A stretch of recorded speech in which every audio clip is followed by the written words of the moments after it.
El primer método no es algo que pueda desarrollarse a través de ninguna técnica específica, ya que resulta de una acumulación de méritos, de buen karma, proveniente directamente de vidas pasadas. Se puede decir que se puede despertar la Kundalini en el momento del nacimiento, aunque también se dice que esta energía despierta se puede manifestar incluso en el momento de gestación. Corresponde a personas especiales que nacen a esta vida con unas cualidades muy desarrolladas, producto de esa Kundalini despierta.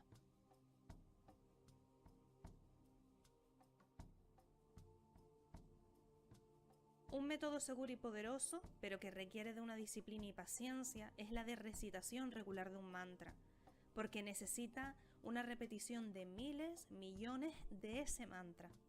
Los mantras deben ser transmitidos por un maestro a través de una ceremonia de iniciación, en donde además de la palabra, la entonación y el ritmo de recitación, se transmite su poder desde el corazón del maestro al corazón del estudiante o discípulo.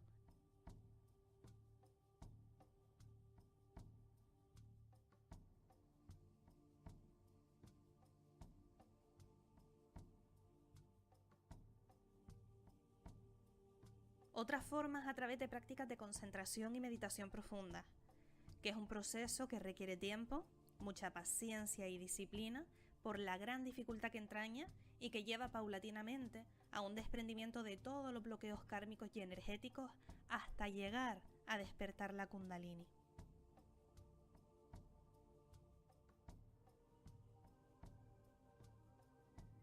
Esta técnica va más allá de ser meros ejercicios de respiración, produciéndose un incremento del prana o energía vital y su flujo, desbloqueando los canales o nadis, activando y abriendo los chakras. Es un método poderoso para crear un fuego interior que termine por despertar la Kundalini. Los efectos que generan los pranayamas no son siempre fáciles de manejar, ya que puede conllevar experiencias también explosivas y una activación y subida rápida de la Kundalini, con la consiguiente expansión de la conciencia, provocando a su vez una rápida transformación. De ahí su dificultad y peligrosidad y la necesidad de ser practicado bajo la dirección de un maestro cualificado.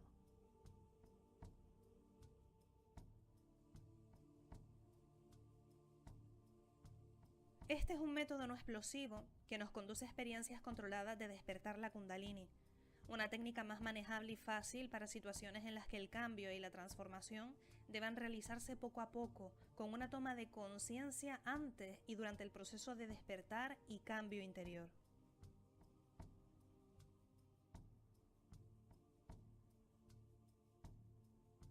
Otra forma es a través de la iniciación tántrica, que se realiza a través de la transmisión directa desde un maestro al discípulo. En este método todo es normal. No hay visiones ni experiencias extraordinarias de expansión a estados no ordinarios de la conciencia, como si no hubiese pasado nada, hasta que, sin una percepción clara o voluntariedad, el despertar se produce.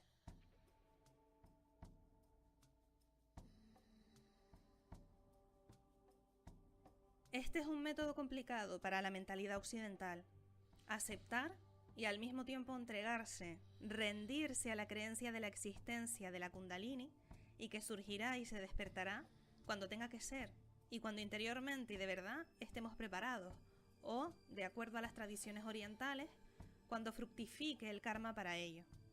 Mientras tanto, practicar sin cesar, sin esperar recompensa, sin plantearse ningún objetivo no más allá de la devoción y la aspiración a que pueda despertar en algún momento de nuestra vida, para que podamos alcanzar ese estado de evolución última, de unión y conexión, y a partir de ahí, ser de ayuda y beneficio a través del amor y la compasión hacia todos los seres.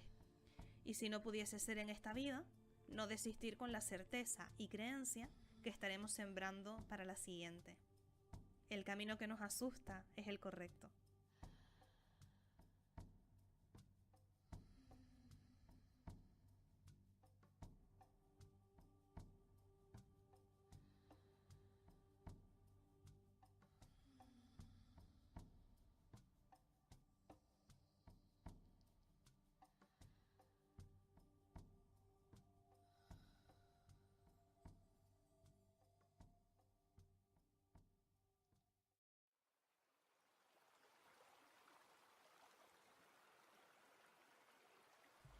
Bien, llegamos al índice que vamos a tratar en el curso de hoy, en este módulo 2. Pues vamos a hablar de la sexualidad, en concreto de la sexualidad en la cultura andina de Perú, en la que la mujer tenía un papel muy relevante, que está bien valorada. Vamos a hablar del taoísmo de China, quienes eran muy similares a los practicantes de Tantra en muchas cosas, sobre todo en cómo afrontaban la sexualidad espiritual. Y la sexualidad en Occidente, que vamos a hablar sobre todo del punto de vista de Anodea Judith, que es una escritora y terapeuta. Y por último, ¿en qué nos puede ayudar la sexualidad? Aquí te pone curación, porque sí, la gente que experimenta una sexualidad sana, pues tiene una vida mucho más plena. Nos puede ayudar en muchas cosas, la autoestima, en muchísimos aspectos. Pues bien, empezamos con el curso. Sexualidad. Para que volvamos a redescubrir ese vínculo tan valioso que existe entre sexualidad y espiritualidad, es muy importante que hagamos un viaje a través del tiempo y del espacio. Y digo redescubrir porque esto es algo que se trabajaba hace mucho tiempo, no es nada nuevo. Ya en el módulo anterior estuvimos hablando de cómo el Tantra nació en la India en la antigüedad. Y nosotros desde Occidente, la realidad es que tenemos esos conceptos de sexualidad y espiritualidad bastante olvidaditos, y por eso es por lo que necesitamos una cierta preparación, al menos de tipo antropológico. A lo largo de este módulo, pues lo que vamos a hacer es ir repasando la relación que existía entre sexualidad y espiritualidad en distintas culturas. ¿Por qué? Porque esto nos va a ayudar a abrir nuestra mente y a comprender además el valor de estas enseñanzas. Aunque sexualidad y espiritualidad se ha trabajado en diversas culturas del mundo, en muchísimas, nosotros nos vamos a centrar particularmente en estas tres que vemos aquí en esta diapositiva: la cultura andina de Perú, el taoísmo de China, y en cuanto a la parte occidental vamos a tener la visión de Anodea Judith, psicóloga, terapeuta y autora americana contemporánea. Continuamos.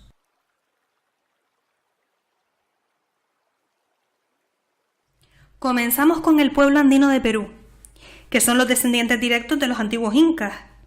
La información que voy a darles nace de Hernán Huarache Mamani, que es un señor indígena que nació en el pueblo Chivay y es un experto en este mundo. Es un hombre sumamente preparado en todo lo que tiene que ver con esto. Como digo, es un hombre muy formado, se graduó en economía y se ha dedicado activamente a aprender todo lo posible sobre los conocimientos ancestrales, tanto mágicos como médicos y religiosos, de los antiguos incas. Él ha transmitido esos conocimientos como escritor, como curandero y además, que es muy interesante, como profesor universitario también. Una cosa muy interesante que dice Mamani respecto a la sexualidad espiritual es que es necesario, en primer lugar, que tengamos una buena consideración de la mujer, porque en la cultura andina la mujer estaba vista como sabia, noble y activa no solo a nivel íntimo y privado, sino que también públicamente. Vamos, que no era un secreto, estaba bien considerada y punto. La mujer andina era independiente sexualmente, libre y además formada en las artes médicas, en la artesanía, en la agricultura. De hecho, la mujer era la fuerza motriz para el ser humano, como generadora de ideas y además también de pasiones. Se considera que la mujer es la responsable del empuje evolutivo de la humanidad, empuje que el hombre acepta y hace suyo. Y una cosa curiosa y muy profunda además que nos transmite Mamani es que si vemos a la mujer del mismo modo que lo hacían en la cultura andina, la sexualidad se va a vivir de una forma completamente diferente. Porque esto además que voy a decir es de sentido común, yo creo que todos podemos entenderlo. No es lo mismo tener relaciones sexuales con un humano, pues, como el que está describiendo aquí Mamani, ¿no? Que es tan elevado, tan divino, que con una persona cualquiera a la que no admires ni distingas ninguna característica especial, sino venga, es solo un cuerpo con el cual me voy a desahogar y ya está. No es lo mismo. Todos podemos entender, que seguro que todos hemos tenido relaciones estando más o menos enamorados, qué bonito es y cómo se puede experimentar cuando tienes a lo mejor sentimientos hacia otra persona, ya sea de amor, de admiración, que una persona cualquiera que buscas como un desahogo, ¿no? No es lo mismo.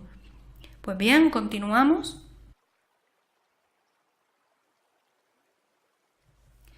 Bien, en esta cultura, algo que también es maravilloso desde mi punto de vista, es que se considera similar lo masculino y femenino en términos de dignidad, valor y poder. Que es cierto que transmiten cosas, mensajes que son diferentes. Lo que quiero decir es que se le atribuyen funciones distintas a los hombres de las mujeres, en lo social y en lo espiritual. Pero ambos son importantes y respetados. Eso sí, cada uno en su campo, pero de valor, pues lo mismo exactamente. Y ahora vamos a ver un libro muy interesante, escrito por el hombre del que hemos estado hablando, Mamani. Y el libro se titula La profecía de la curandera. Y este libro trata mucho de la cultura andina respecto a cómo vivían ellos la sexualidad. Vamos a pasar a la siguiente diapositiva. Los protagonistas de la historia narrada en este libro son dos. Condori, que es un viejo curandero, y Cantú, que es una joven aprendiz. Continuamos para ver más sobre los pasajes de este libro. Vamos a la siguiente diapositiva. Vamos a leer los pasajes del libro para que entiendan lo que quiero decir de cómo vivían en esta cultura la sexualidad. Cada vez que Condori la instruía en la práctica de la sexualidad sagrada, la trataba como a una diosa, con una amabilidad y una dulzura deliciosa. Fue él a mostrarle por primera vez, paso a paso, las diferentes sensaciones que irradian dos cuerpos cuando entran en contacto, lo que le permitió comprender las diferencias sexuales entre hombres y mujeres. La actitud y el contacto íntimo que había tenido con Juan no eran los mismos que ahora experimentaba con Condori. Las sagradas prácticas sexuales le permitieron experimentar diferentes formas de percepción. Aprendió a jugar con la energía sexual como juegan las olas del mar que se persiguen sobre la arena de la playa, y de una más pequeña nace una más grande, y de esta otras siempre más grandes. Era una experiencia desconocida para ella y no pudo evitar de preguntar a Condori un día: ¿por qué las sensaciones que siento ahora son tan distintas de las que he vivido con Juan?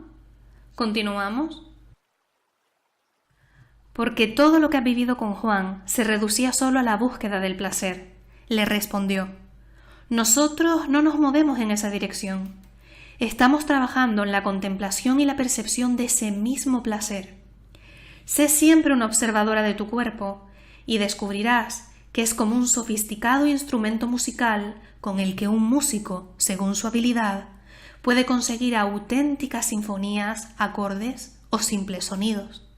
El verdadero arte de mover la energía es aquel que logra obtener una sinfonía capaz de unirse al universo, una sinfonía de amor, de expansión hacia el cielo. Como pueden ver, vivían la sexualidad de una forma mucho más espiritual, de una forma, por decirlo de alguna manera, más sagrada. ¿Continuamos?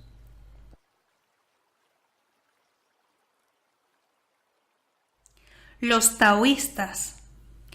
Bien, los taoístas tienen muchas similitudes a los practicantes del Tantra, sobre todo, como dije al principio de este curso, en el tema de cómo viven la sexualidad espiritual. Ellos son capaces de aumentar la energía creativa y la salud, la salud en general en realidad, dirigiendo la potencia sexual hacia adentro en vez de hacia el exterior, que es a lo que nos empuja nuestro instinto, ¿no? A desahogarnos, a liberar esa energía al llegar al orgasmo. Cuando nosotros tenemos sexo, en esa búsqueda del placer, quemamos energía y por supuesto quedamos exhaustos al alcanzar el orgasmo, porque hay como esa liberación. Ellos, sin embargo, canalizan esa poderosa energía hacia el interior y ciertamente, como podrán imaginar, conseguir esto no es una tarea fácil. El taoísmo hace una diferenciación clara entre los placeres a corto plazo, que se consumen sin nutrir, y placeres a largo plazo, que son mucho más difíciles de conseguir, pero una vez que los consigues, esos beneficios son más palpables y más duraderos. Continuamos. Bien, continuamos hablando sobre los taoístas. Esta filosofía nos enseña que el proceso durante este camino tiene que ser poco a poco, que no es una cosa que haya que practicar con prisa, porque claro, es que tanto el cuerpo como la mente necesitan que los pasos se den a un ritmo adecuado para acostumbrarse a los cambios que van acompañados de además un entendimiento profundo. No es solo hacer por hacer, es ir haciendo e ir entendiendo, ¿no? Y además, pues que todo eso vaya en armonía. ¿Por qué? Porque si no lo hacemos así, lo que vamos a conseguir es crear un desequilibrio, no vamos a conseguir nuestro objetivo. Entonces tiene que ser así, poco a poco y acompañado de un entendimiento que tiene que ser profundo. Ya hablamos antes de la importancia que tiene para el taoísmo trabajar la energía hacia el interior. Es decir, que ellos no llegan al orgasmo y expulsan esa energía, no. Ellos canalizan esa energía sexual hacia adentro, de manera pausada, poco a poco, para nutrirse. Si nosotros somos capaces de canalizar la energía sexual hacia nuestro interior, esa carga sexual se va a transformar en energía vital, energía que los chinos pues consideran que es energía creativa. ¿Continuamos?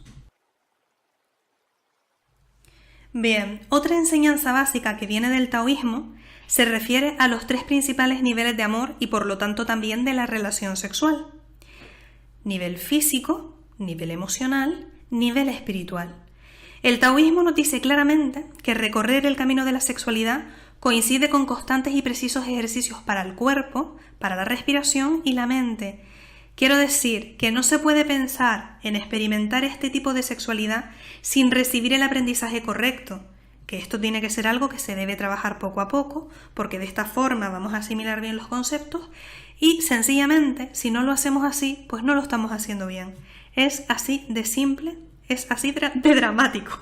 Que a ver, eso no quiere decir que, oye, que si tú pues tienes relaciones y no practicas estas técnicas, que no puedas vivir momentos maravillosos, que sean mágicos, que sean intensos. Seguramente sí. Lo que te estoy diciendo es que el hecho de practicar las relaciones de esa manera no va a dejar de ser un acto de pasión, que no va a dejar de ser algo instintivo que al final va a terminar en el orgasmo, pero no tiene valor espiritual de ningún tipo. O sea que son cosas diferentes. ¿Continuamos?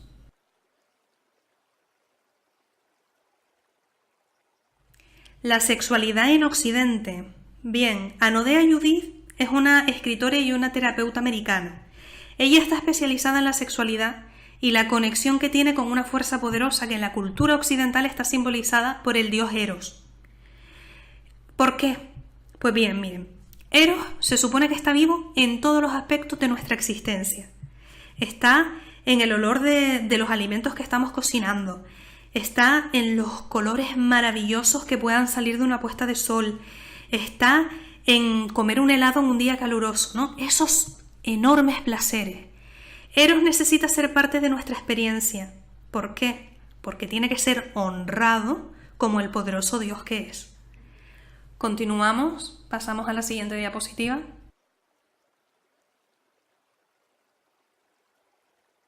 La curación.